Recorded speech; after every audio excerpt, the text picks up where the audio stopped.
Berman berada di Mr. Fit Technology.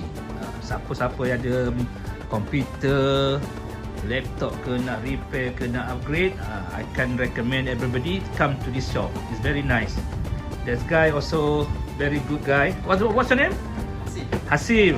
The owner. He's not working for us. He's the owner. His own business. Kita kena support dia. Alhamdulillah. Dalam 5 ke 6 company yang saya WhatsApp, saya tak kenal orang. Saya orang Perak, duduk Terengganu. Bila saya WhatsApp, saya randomly nombor telefon yang saya ada, he is the best one. His answer very reliable. Datang pun saya terlewat ni pun dia boleh tunggu. Itulah satu-satu benda yang saya boleh kongsi. Siapa yang melihat video saya ni, you can come ni.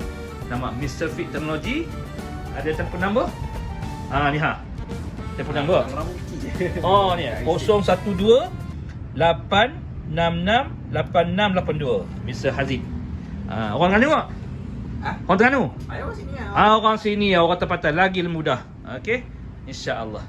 Okey, tadi saya berada dalam kedai dia. Sekarang ni kat luar ni. Nampak tak? Mr. Fit.